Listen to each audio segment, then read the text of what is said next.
Wonderful. Good afternoon and welcome to our highly anticipated webinar on the power of communications, driving attendance campaigns and engagement. I am Jessica Hull, Executive Director of Communication and Community Engagement for the Roseville City School District, and your proud CalSPRA President. Together, we gather as educators and communicators, but we're also passionate advocates for student success. So we know that behind every attendance figure lies a unique story. There are young minds that are eager to learn and families who play an essential role in shaping these learning journeys. As the faces of communications within your schools, districts, county offices, or organizations, you hold a remarkable power, the power to inspire, connect, and mobilize change.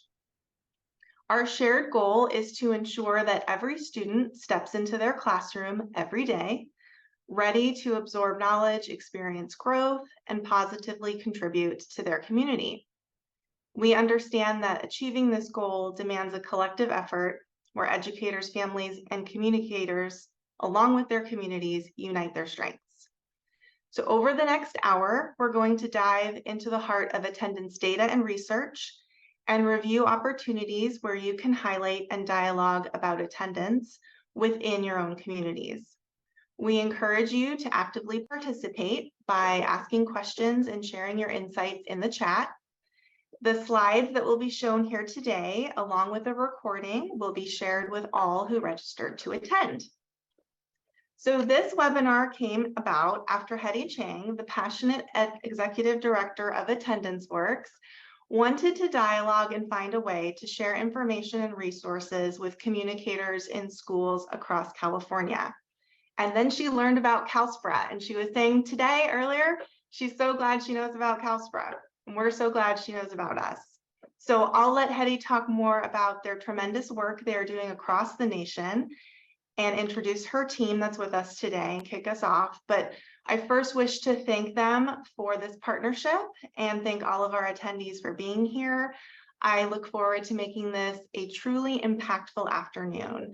I'd now like to welcome and introduce Hetty Chang to lead us off. And I'm going to share my screen.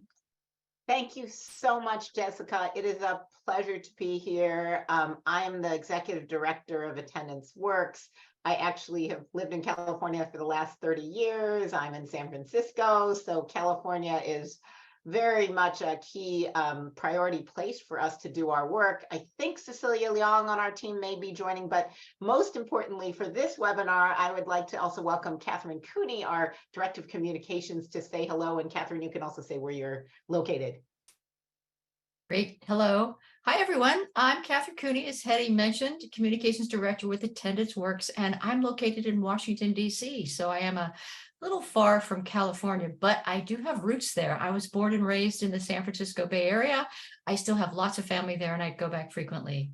I am the Communications Director, and I also manage the annual attendance awareness campaign for Attendance Works. Great to be here.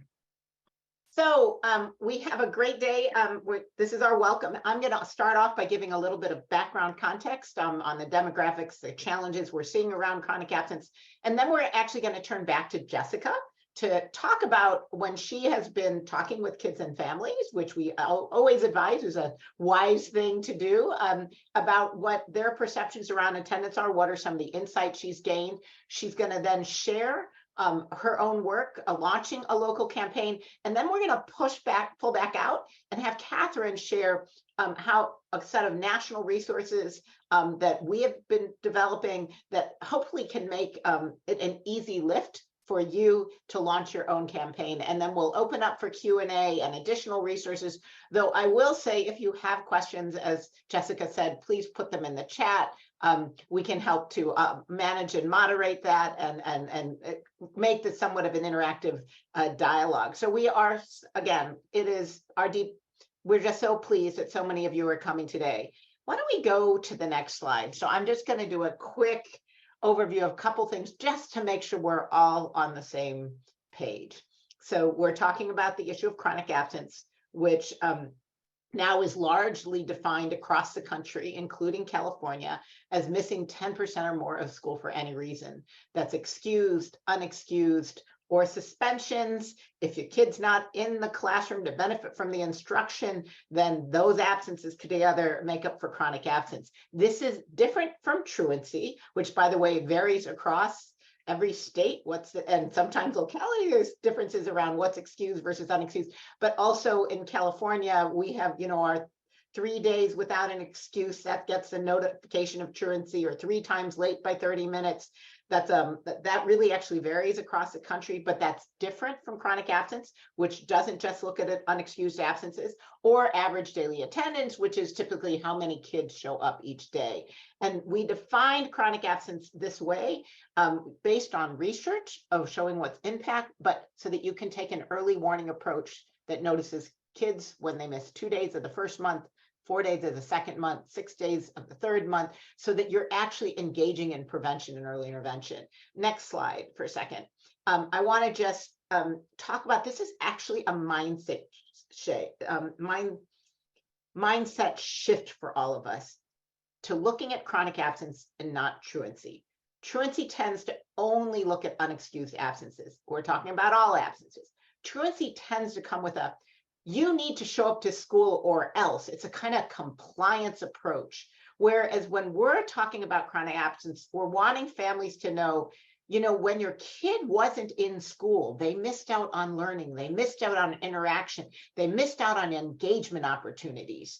It's not a thou shalt, it's a, hey, care about when your child missed school. We tend to use truancy, though I know that some places also have tried to create more support services, but it's a more legalistic approach, because ultimately, if kids are truant, you can take them to SARB, you can take them to court. Our notices of truancy have built into it. If you don't show up, we might take you to court. Whereas this is trying to say, I want to be preventive. I want to be problem solving. And if you think about it, chronic absence and trauma are actually intertwined. The more kids have adverse child experiences, the more likely they're to experience chronic absence. And the worst thing you can do when a kid's face trauma is say, what's wrong with you? The most important thing you can do is say, what happened and how can I help you? And what you all do is in communications, and what leaders in school districts do to talk about families sets that tone. Are we saying what happened and how can I help? Or are we blaming families? And this is about cultivating family and student engagement. One other slide, next slide, please. In California, chronic absence has more than doubled since the pandemic. And you can see that it's gone from like 12 to 30% overall, with the highest increases among our youngest learners. Though I will also say that some of our data at the middle and high school level is a little problematic, because we tend to count kids as just being there for one period because we're funded by average daily attendance. So I actually think our high school numbers are underestimates. Next slide. And we know that chronic absence both reflects and exacerbates in existing educational inequities. So certain subpopulations, Native American, African American, foster youth, homeless youth are much more likely to be chronically absent, Pacific Islanders as well. And that has been historically true. And then during the pandemic, in many ways, it got worse. Next slide. But we think, no, prior slide, please. Yeah, thank you. We think it's really important not just to look at who's disproportionately affected, but to look at who comprises your chronically absent students, because your messaging, your communications has to be tailored to that reality. So this is looking at the number of chronically absent kids in the 21-22 school year, which is, we won't have 22-23 till about December from DataQuest. But when you look at that, you'll notice that statewide, Latinos make up about 66% of our chronically absent kids, 7.4% are African American, 16.4% are white. And that's helpful, but I also think locally that may look different. We have a huge amount of diversity, and you're going to want to know not only who's disproportionately affected, but which kids, which are the largest groups, because that will help you think about how do you tailor your strategy so they have the most, if you will, bang for their buck. Next slide. And we know, again, statewide, that 1 out of 4 kids who are chronically absent are English language learners. So the need for multilingual campaigns is huge. And again, this may vary locally. By the way, that has been an increase. We have something happened during the pandemic around our communications with families who speak languages other than English. And there's a real challenge that we're having there. You can also see that a lot of our chronically absent kids are kids with disabilities. That might also suggest something about how you have to understand and their challenges, as well as what are some of the mechanisms for communicating with them, because you have IEPs, you have other infrastructure in place. And we also know that the majority of our chronically absent kids, so being very sensitive to the impact of poverty, they are kids from socioeconomically disadvantaged situations. So they are facing a lot of challenges, a lot which are reflected in their attendance data. Next slide. What we've seen is that when you have high levels of chronic absence, that really reflects a deep erosion in these basic positive conditions for learning that make sure kids want to come to school. Do they feel physically, emotionally healthy and safe? Do they have a sense of belonging, connection, support? Do they feel academic challenge and engagement? Are they surrounded by adults and students with the well-being to invest in the relationship building that makes all of these positive conditions so possible to exist? Next slide. And this really means that we have to engage in a tiered support system. Some of you might have seen our materials before the pandemic. It used to be just tier 1, tier 2, tier 3. After the pandemic, we added these foundational supports, because if you don't have those positive conditions for learning, all the other ones sort of aren't as effective. You can't say, hey, we missed you, you have too many absences, we'd like you to come back, if they don't feel that school is a place that offers belonging, connection, support, is engaging, that school's healthy and safe. So we have to first ensure that we have those whole school supports, and then add on tier 1, tier 2, and tier 3. Now, messaging is actually an integral component of every single one of these pieces. We are today, though, going to focus a bit more on the universal messaging that's part of the foundational whole school supports and the tier 1 prevention. We know there's also stuff that we have to think about, like around truancy notifications. I've talked to Jessica. We already know what part 2 of a webinar series might look like. But today, it's about how do we leverage that incredible opportunity when school starts for universal positive messaging. So next slide. So we want to just hear a little bit more about you all. So 2 things. I realize I'm asking you to do two tasks at one time, but you can start with the first one while Jessica's readying the poll. If you could just share your name, your position, your district, COE, organization, and then Jessica's going to do a poll. So we just have a sense of how many of you are actually considering having an attendance awareness campaign. Yes. Thinking about it? No. We just love to see where you all are in that process. And that would be for this school year, which you might already have launched. And in the meantime, if you can tell us where you're from, that's fabulous.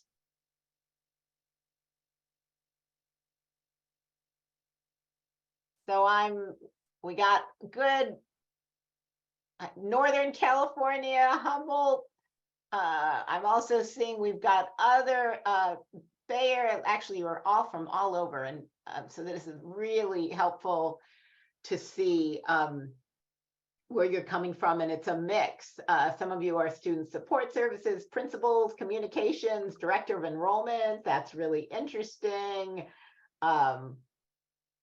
Yeah, and we've got, I think, everywhere in the state somewhat represented. Thank you so much. And where are we with the poll, Jessica?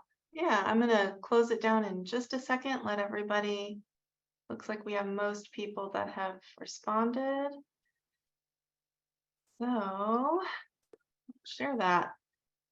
So we have over 60% that do have an attendance campaign this year. about 30% considering, and 10% no. Very helpful. And hopefully the no's will think about it and consider it in future years. And glad to see that some of you also are attending in teams. That's always a good thing to do too. All right, let's go to the next slide for a moment. So what I want to also say that while we advocate that tiered approach, and that's really essential, it's also critically important to tailor your approaches to addressing underlying challenges. And we put those challenges into different buckets. Are you experiencing barriers like chronic and acute illness? Certainly during a pandemic, chronic and acute illness, lack of access to healthcare has been an issue, but trauma, poor transportation, systems involvement, lack of access to tech, because if you can't stay connected to your classrooms and what's being, even though we're back in person, there's a lot of homework that's often required, and you have to have technology. And if you haven't done your homework, maybe you don't feel comfortable showing back up to school. Aversion, because what's happening in the school climate is actually pushing you out. It's not welcoming. There's bullying. You're feeling so much anxiety that you don't feel comfortable, or disengagement. You don't have relationships. And I don't mind, by the way, I don't put these barriers to blame anyone, but they could be realities. We have so much staff turnover happening that maybe there isn't been that ability to create relationships, and you're going to have to think about that differently. Or that enrichment opportunities, we didn't make them available because we had closed them down during COVID and haven't fully reopened them. Or misconceptions, and I want to particularly talk about a misconception that a couple of misconceptions we're hearing about a lot, is that people assume after a pandemic that, oh, you got to stay home for any sign of illness, a mild sniffle, which before it could be allergies, it could be just a mild cold. Families will keep kids home versus send them to school. And we actually are seeing that that's not necessarily good for kids' health and well-being. Or I've got a stomach ache, which could be anxiety. So we offer this so that you can think about what's happening in your community. So we do here across the country, so we have some sense at Attendance Works about likely issues. But I also want to encourage you to think locally about, how do I hear from the voices so I truly understand what the issues might be for my students and my families, given what's in place or not in place for us locally. And then the next slide, just want to emphasize that this is so critical because kids and families have untapped expertise and knowledge. They they can really help you hone in on what are the challenges, and they also can make sure that when you're developing solutions, they're more likely to work. Because if you're talking to them and you say, we're going to try X, and there's a positive response, that will help guide you in your work. And if you want more qualitative tools for talking with families, whether it's empathy interviews, focus groups, surveys, you can actually click on that link, and we have a lot of information about how do you do those on our website. With that, I want to actually shift over to Jessica and ask her to tell us a little bit about what she's hearing from families in Roseville, students and families, about why showing up to school this year. Absolutely. Thank you so much, Hetty. That groundwork is so important to understand the conversation. In approaching Roseville as a new employee, my first task was an attendance campaign, and I definitely knew I needed data to understand how to frame the conversation. So I pulled some groups of parents together. We're hoping to do new groups this year as we identify students that are experiencing chronic absenteeism, so that we're really talking to those that are missing and understanding why. But some of the things that I heard, that one of the first ones Hetty mentioned, the rules continue to change. When do they come? This week I had a mom call that said, I sent my kid, they tested for COVID, but I thought that was okay now. I thought they could come. I wasn't sure. And so we have, you can come when you have the sniffles, but not if those sniffles are this. Everything continues to change, and it's very difficult just to keep up. The other piece about COVID that I find so interesting, if you were working in public education, 2020, 2021, all you heard was, we need these schools open, kids need to be in school, right? Every parent called, when are the schools going to reopen? This is so important. So I thought naively, when we open schools, we would have perfect attendance. Nobody's ever missing again. These families really see that this is important. But it actually was the opposite. It made people think, or highlighted for them, if you will, that time is precious. We don't know if Disneyland's going to close again. We don't know if that grandparent's going to be there the next time we go to visit. Time is precious. So we are going to miss school. School can be made up, but the experiences can't. And that was something that I'm still figuring out how we tackle that piece, but it is something I hadn't considered. The difference between excused and unexcused absences, huge. Well, my kid's fine. They missed 10 days this month, but they were all excused. So there's no concern, right? Absolutely not. It drives me crazy that we have to make that distinction, and because it does cause confusion for families. Missing in the early grades, TK through 3, doesn't impact student success. My kindergartner is going to miss 2 weeks. What are they missing? They're playing with blocks. What are they missing? So one piece that I'm going to be adding to the website that I'll show you in a little bit is, what are the building blocks that they are learning in those early grades that just cannot be missed? And expressing that maybe kindergarten, when you were in kindergarten, is not kindergarten as of today. And then challenges with limited transportation options. Many of our school districts, especially in the area, have eliminated busing or limited bus routes. Late start has caused a bit of confusion in many of our elementary schools starting earlier, and parents having a hard time getting students to school earlier. Another piece is, okay, so how do we get them to school? How do we get them to stay? When they're here, how do we want them to come back? Kids do appreciate the acknowledgements and rewards for improved attendance. During COVID, we did have a mandate from the state that said no more perfect attendance awards, right? Don't acknowledge people for showing up, because if they're not healthy, we don't want them there. I totally understand that. But for a child to be able to go up at the assembly and get a certificate, or win a ticket to the student store or something else for either perfect attendance or just improved attendance. You missed 3 days last month, and this month you only missed 1. Let's celebrate that, because it does make an impact.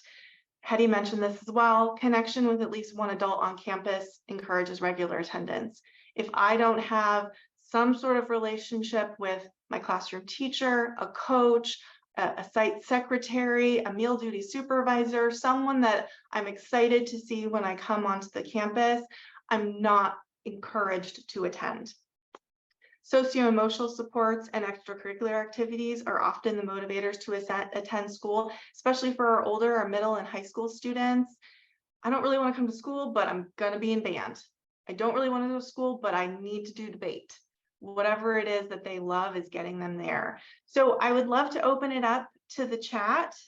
What else have you heard about why students are not attending, or what encourages them to attend? So I'll just open that up. And Jessica, there was a question right now for you about what was the source of your insights here?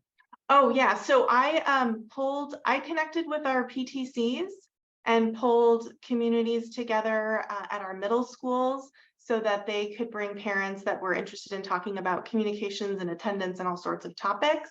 That's when I pulled them together. And then, yeah, I see another piece too.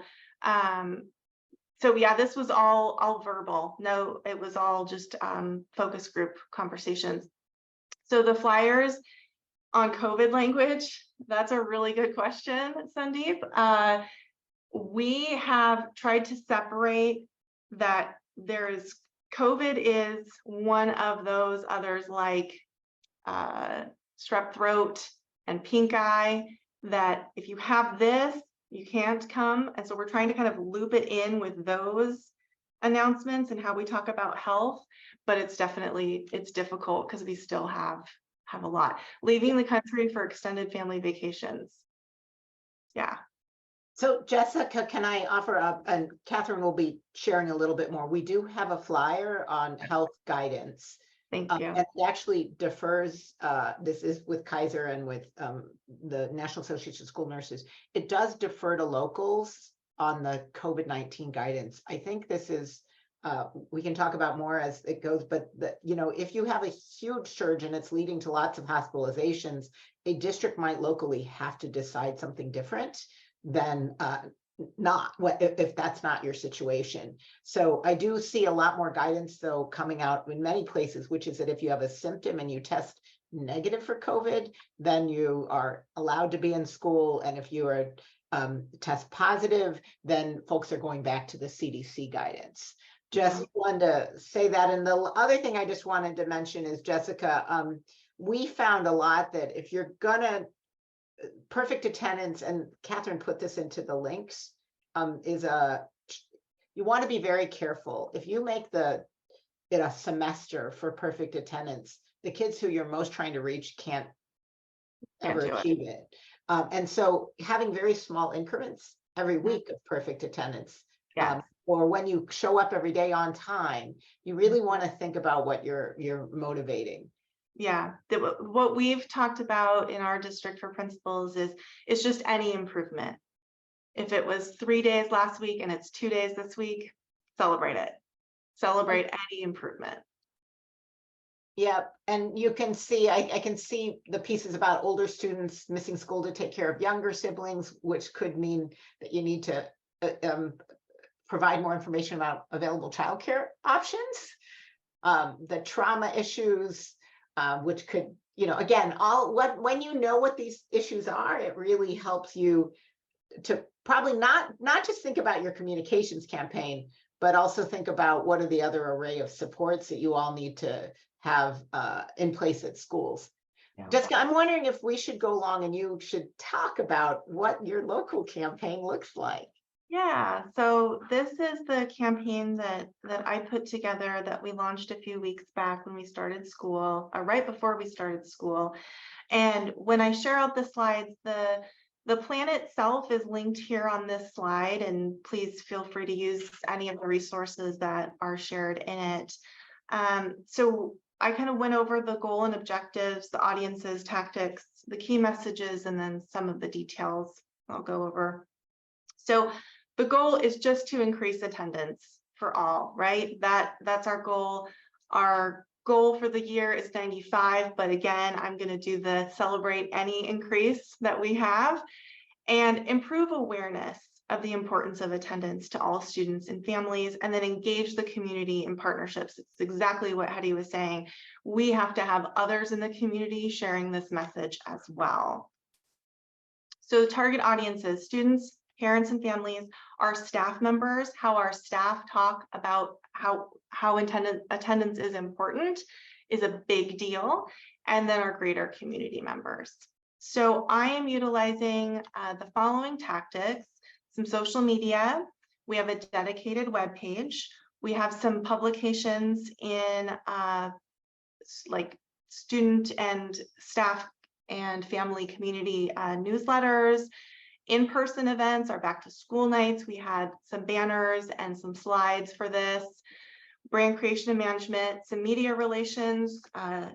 Anyone has tips on how to get the media to cover attendance, shoot them my way, because this has been probably the hardest part of this campaign.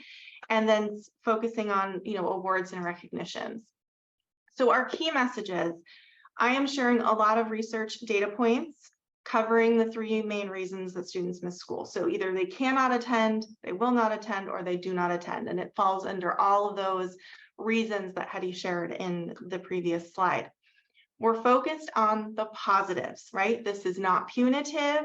This is focusing on the negative impact of missing school and what that does to a student and their learning. It's not trying to punish a student, punish a family, any piece like that. And then this is a really big piece. We are not mentioning the financial impacts. We do not talk about how attendance impacts our budget. Although Hetty was sharing earlier that when you talk to parents, their first response can be, well, you just want them there for the money, right? And it's hard to get past that, but I'm really, really, really trying to talk about why students should be in school for the myriad of other reasons outside of how it impacts our budget. So this is my timeline. We launched the weekly campaign in August, and then we're going to do some review and messaging adjustments throughout the year. So these coincide with a lot of our tier 2 and 3 supports. And we're pulling families in to just try to gather more data. What additional resources do they need? What additional questions do they have about how their student can be a part of this school system? So our slogan is Every Day Matters, and this is our logo. And here are some of the types of posts that we have. Arrive on time. Being late to school may lead to poor attendance. So talking about that piece. When students improve their attendance rates, they improve their academic prospects. The one piece, missing just 2 days a month means missing 10% of the school year. And I actually had a conversation with a parent on Monday sharing that statistic because she had asked me about it because she saw it online, which was great. And I said, well, think about that long term, not just 1 year, right? 1 year they've missed 10%, but by the time they're in high school, and if they went to TK or K, all of those things, but by the time they graduate, if they have missed 2 days a month, every month that they've attended school, they have missed an entire school year. And she said, whoa, yeah, that's a lot. It doesn't seem like it would add up, but it really does. And so little pieces, little data pieces like that, chronically absent students are less likely to read at grade level by the 3rd grade, all of these pieces. And I really want to thank Attendance Works. So many of these data points are from their resources, and you're going to have a lot of resources shared with you later, but these are really messages that are connecting with our community. This is a school message that we drafted for our principals to put in their upcoming newsletter, just encouraging them to connect to the website, to reach out to the school if they need support, to make sure that they know that we are partners in this effort. We're not telling them and then going, you figure it out. We're saying, what do you need? Here are these resources.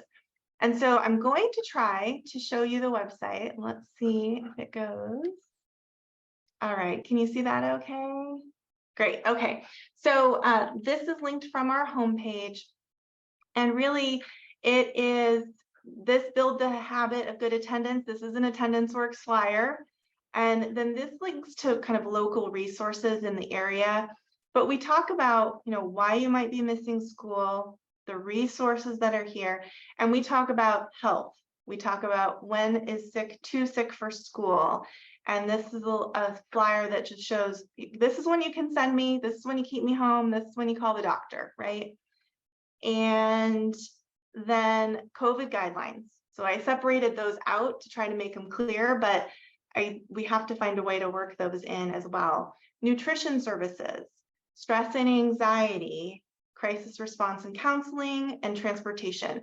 So all of these click to separate resource pages that provide a lot of help and resources to our families. We're working with our counselors as well as they are talking to students and families.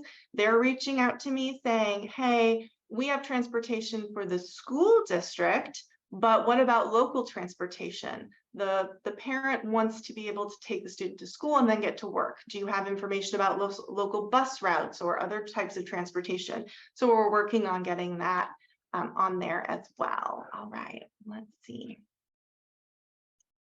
Okay, so I just want to make it really clear that this was something that my superintendent really wanted to focus on, but as I talk in the community, every single person has questions about why students are missing school, every staff member, every community member, and having Attendance Works and the resources that they have available. I can tell you, I clicked through their website for about a day and a half, in putting my pieces together, and I just kept hitting download, download, save, save, download. So we're going to show you some of those, and I'm going to turn it over to Catherine to talk about leveraging those national resources. Great. Thanks, Jessica. And I just want to say that is a very impressive attendance campaign. I'm really impressed.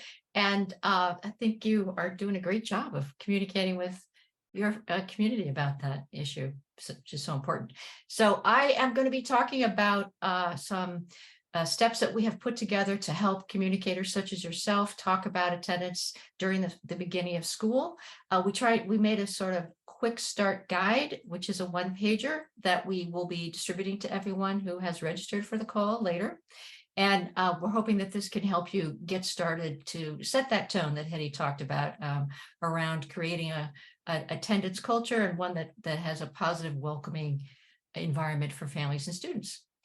Next slide. So our first step in this 5-step process is to welcome and connect. And so we know that attendance and participation will improve when a school community offers a warm and welcoming environment. We have a couple of resources on step 1. And so we're recommending the teachers send a welcome call. And we have a fabulous nonprofit named Flamboyant, and they have what they're calling a welcome call strategy. There's a link to that on our one-page handout, and it has scripts for teachers that they can use when they're calling families. Our second item here is a letter that you can send home at the beginning of school, and we're calling it our principal back to school letter, but it's a template that you can download. There's a little picture of it up there on the right, and you can tailor that, and it can be sent from the principal or the superintendent or a teacher, whatever seems to work with your school. Next slide. Step 2 is to convey the value of showing up. And Hetty mentioned this, as did Jessica, that the families may have changed their attitude about the benefits of being in school. And we know about that, and we think they may not even be aware of how chronic absenteeism can prevent challenges to realizing academic achievement or their student and family hopes and dreams. So there's a few resources here that you can use to communicate to families and students. One is to download posters and social media resources. We have created some brand new ones for the 2023 academic school year, and they live on our attendance awareness campaign website. There's a link to them on that slide and in our handout. We also recommend that you use talking points from our new toolkit, Showing Up Matters for Real. And Hetty had talked about this previously, but it does take into account the idea that you really need to communicate why being in school provides opportunities that go beyond learning. And so we like to say that showing up for school provides opportunities to build routines, increase engagement with peers and teachers, provide access to resources that so many families can't obtain elsewhere, and also support learning. And then finally, we encourage you to share videos that you might find on YouTube. We think Children's Aid has created a couple of really nice ones for the younger kids, and there's a link there to those videos, or you can use them for inspiration to create your own video that helps people understand the value of being in school. Next slide. Step 3 is encouraging preparation for school. And we all know that developing routines or making backup plans for getting to school make daily attendance easier, especially when challenges come up, as they do so frequently. We have 3 resources here. The first one is called My Family's Help Bank, and it's a one-page document. We've created one for each group of grades. So we have one for the elementary school and one for secondary students, as well as one for families with secondary students. And it offers suggestions for who might be the individuals that can help families get their kids to school. And it includes everyday helpers like the next door neighbor or a family member, occasional helpers, which might be someone in the church community or the broader community that can help out. And it also has a spot for the name of that person and their contact information. The next handout is called Ready, Set, Go. And that's a handout we particularly created for pre-K and K. And that's something that you could hand out at the start of school or even before school has begun if your families aren't back yet. And finally, we have on our website family handouts for grades pre-K through 12. And each handout does have information that talks about why attending school is important for student achievement. And it also provides tips for helping families get their kids to school every day and on time. Next slide. Did we skip one? I think we need to go back. There we go. Step 4, and this I think Hetty talked about, as to Jessica very clearly, it's important for schools and communicators at schools and districts to communicate clearly about what the health guidance is for that school year. We know that reducing unnecessary health-related absences is really critical to improving attendance. And so Hetty did talk about our health handout we have for families, and there's a link to it right here in the slide. We also have a second handout that's under development that we should have ready certainly by the beginning of September, and encouraging families to support good hygiene, such as hand washing and getting vaccinations, etc., for their children is a wonderful way to help students stay healthy so that they can attend school. Next slide. And then finally, I think all of you are probably in the midst of planning these things. If you haven't done them before, we encourage you all to host special events, and during those events like back to school nights, assemblies, and parent-teacher conferences, use these as opportunities to educate families about the value of daily attendance. And if you have data for your school or community, you can share that information with families during these events also. So there's 4 items linked here. One of them is, oopsie-doo, yep. So once again, talking points for school leaders and educators. And so that link will take you back to the Showing Up Matters for Real Toolkit talking points.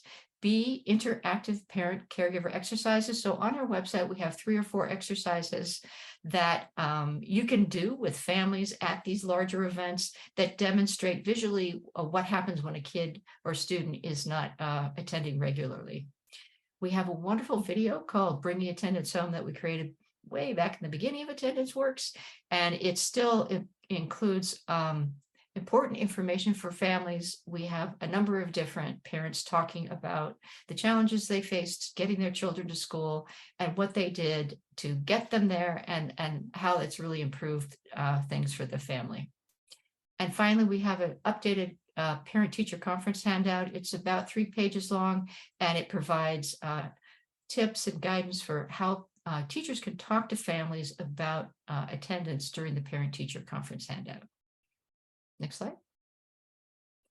And so, as Jessica referenced, we have lots and lots of resources on the Attendance Works website. Feel free to go there, click around, and see what you can find. And we also have a microsite dedicated to the National Attendance Awareness Campaign, and that has resources to additional resources to help you launch a local campaign on that website. Feel free to go there. Next slide. So before we move into questions, I just wanted to say a little word about adding logos. A lot of people like to add the school logo to their handout. We have instructions on how to do that on the Attendance Works usage policy page. And if you're interested in making wording changes or other changes to our free handouts, please do check that usage policy first. And if you had any questions, you can also shoot us an email and ask us about making those changes. Next slide. So that's it. Thank you so much. And I will hand this back to Jessica and Hetty, and look forward to any questions that you might have. I wonder if, Jessica, we can go to let's end with this in a moment, and maybe let's just see questions, thoughts, reactions for either Jessica or Catherine or me, or for each other, about what you're seeing, what you're experiencing around this return to school. I don't know, folks, for example, if you're doing something that you think is really working well, this is a moment to share. If you're experiencing some challenges, we'd love to just make sure that you all can interact with each other a little bit, as well as ask us questions. And maybe if folks we can even let them unmute and ask it Yeah. out loud. Absolutely, absolutely. If you want to, the one thing I want to say before we open it up is someone had shared something in the chat that you can bring the budget issue back around. So a full budget means maintaining all of the teacher supports and enrichments that will provide the great student experience. So if you get pulled into that conversation about budget, it's a really great point. I see a few hands up. Sandeep. So today we have our back to school night, and one thing that I worked on with the person that is leading our attendance campaign for our district at Rockland Unified is making a video. So I drafted a script on the importance of attendance, and then I shot it with an iPad. My superintendent read it, and then I laid B-roll and on-screen graphics on it. It's going to be broadcasted during back to school night tonight at our elementary schools, and it was yesterday at our middle schools. And then we're just going to repurpose it and include it in the September newsletter that goes out later in a few weeks. So it's just another idea of trying to reach people that are visually. We're also doing similar things that Jessica introduced, but I do look forward to seeing that slide deck once it's shared out. Absolutely. One question is, what are the best ways to reach parents who are not on social media and not receiving electronic communications, so won't go to the webpage?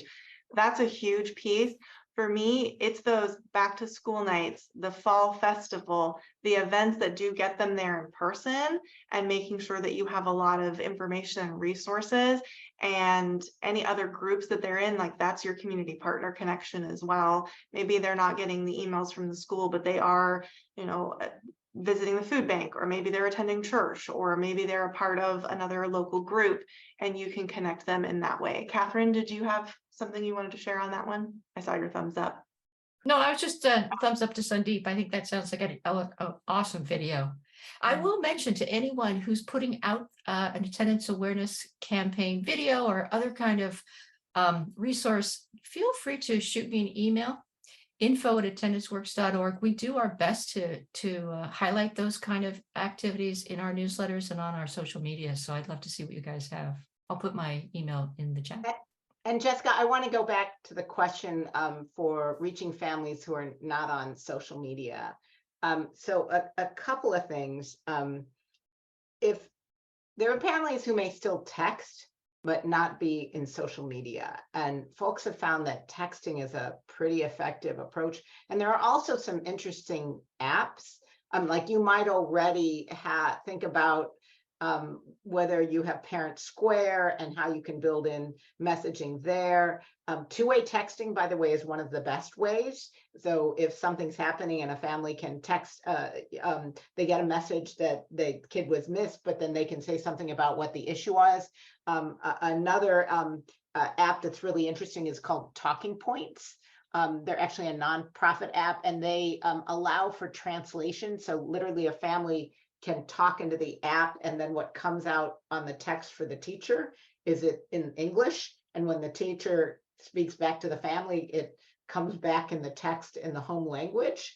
And they have actually been building in some attendance messaging into their work as well. So and then the last thing I would just say is that so Everyday Labs is but a guy named Todd Rogers at Harvard had done a lot of the work on nudge letters. And they found that having materials like you send home, like the student success plan that Catherine was talking about that's on our website, and part of it actually has a calendar where the family could literally, but there are a lot of families who they still post stuff up on the refrigerators. So if you can create materials that go on refrigerators and families can use it, it actually tends to be a little more lasting. Because social media, it's there for a second and then it goes away. Yeah.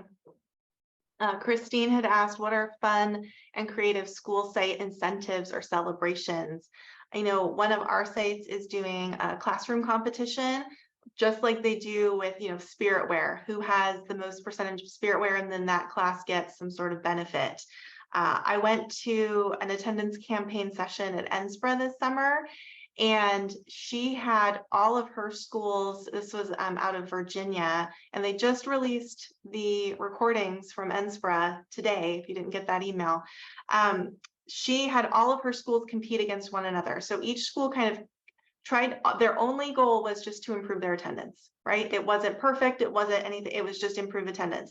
And then they challenged another school to improve their attendance. And it was a week-long campaign that they focused on, but at the end, each school got to choose their own challenge. And the most popular one was, if you improved your attendance, you get to throw a cream pie in your teacher's face. And she had video after video after video of this, and the whole room was cracking up because it was the cutest thing. And these kids loved it. And they were like, I knew I was coming to school every day this week because I was throwing that pie in my teacher's face and having fun. But just like we do for other ways that, classrooms and grade levels and things compete against one another, I like that same positive interaction for improving attendance. Jessica, a couple of things. There's they started this, I think, in Tennessee. They were doing these get your selfie to school campaigns. And when the whole classroom would show up, they'd go take a quick selfie, and that's how they competed. I also have seen folks where they'll do like every time you come to school, you get a raffle, and then they'll raffle off the last period on Friday, whatever the gift is. And sometimes it's things that actually help to address attendance barriers. A gas card, gas is really expensive, food baskets, or other places done it where you get points, and then at the holidays, you can purchase your gifts for your family at the school store. The last other thing, there was someone, and I think they just sent to me, so you might want to send these to everyone if you're doing the texting, but this comment to me was saying, someone mentioned that their superintendent is trying to do a message to a month, and they asked for advice about that. And what I want you to think about is the attendant, this is a year-long calendar, and there are different things that come out at different times of the month. So for example, in the getting to school and just getting a routine, getting access to health services, good hygiene, making sure you're washing your hands. Those might be things as you start up the school, but then you start to end up getting into places where folks are looking at the holidays, and you want to anticipate and get people not to purchase those tickets that are during the school days. So you want to almost think, and then there's things, and Catherine, you can put in the, spring slumps that you can anticipate, end of the year challenge that you can participate. You can actually think about what are the issues, or in wintertime, it might be rain or snow. And so you want to make sure kids are getting the resources they need so the weather issues don't affect them. So you actually want to do year-long planning, thinking about what are the things that you anticipate are issues. And you can even also take a look at your data. And if you looked at average daily attendance for every single day of the year, you will notice patterns.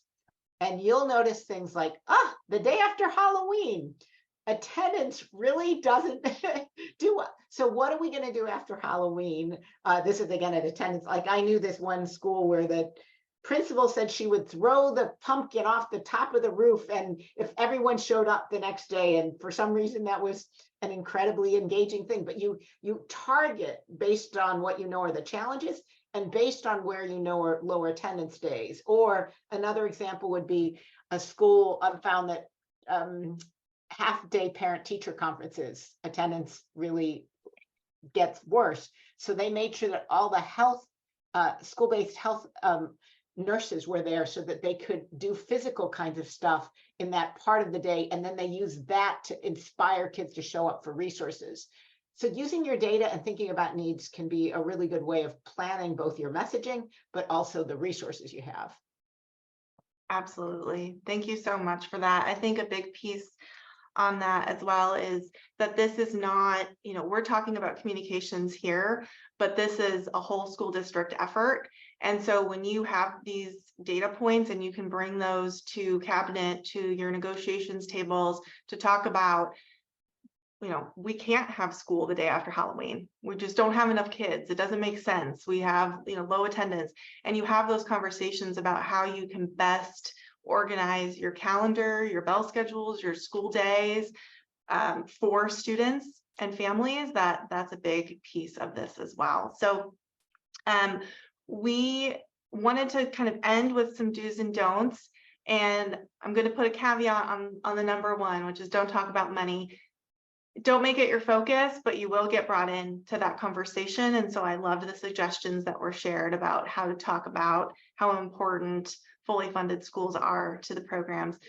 Don't start with blame. Don't focus on why aren't you? It's that whole, how can we help you to get to school? Talk with your families. Talk with them in your surveys. Talk with them in person. Talk with them when they call you with questions. I'm hopeful that my community is not getting annoyed with the fact that every time they call me with the question, I then ask them 3 questions. I'm like, well, tell me about how you get information from your school. And they're like, this is not the topic, but I'm getting data, right? And so continue just to start those conversations. Start with caring. Ask how we can help. How can we help get your student to school? Take that year-long approach that Hetty just mentioned. Celebrate the wins, big and small. If our attendance is even like half a percentage higher, I'm going to be so excited. We are going to celebrate that all over. And focus on awareness, leading to understanding, and then resulting in the change. If people don't understand why they need to be in school, there's not going to be any change. So there really has to be a lot of awareness, then the understanding, and then the change. And find allies to spread these messages. Work with your partners in your community, form new partnerships, reach out and say, hey, we're talking about attendance and we would love for you to be a part of it. I don't know about you. I get a lot of calls from local businesses, the nothing but cakes, the Jamba Juice, the this and that. We want to help your schools. You do? How about focusing on attendance? How about giving something that we can then turn back to students and ask them to, put their money where their mouth is. They want to support. This is the way to support. We can utilize your resources and your connections. Will you put up a sign about attendance in your store, something like that? So just want to thank everyone for attending and sincerely thank Attendance Works. I know someone put in the chat, what did we do before Attendance Works? I don't know. I would still be doing research for my campaign if I didn't have all of these resources. So please, please, please look for this slide deck and the Zoom recording, which we will share out as soon as possible. And reach out with how else we can support you. So what other resources do we need? Hetty already mentions we're talking about, okay, how do we do these tier 2 and 3 supports and how do we message them? We are really hoping that this is a year-long conversation that continues over many, many years about how we can support our students and families in attending school. So I just want to wish you a very happy afternoon. We're here for a couple questions for a few minutes, but have a wonderful day. And thank you all so much for participating. And thank a you. big shout out to Jessica for all her leadership and for Trinette for making CalSPRA available. Thank you so much. Thank you. Thank you. Have a great day.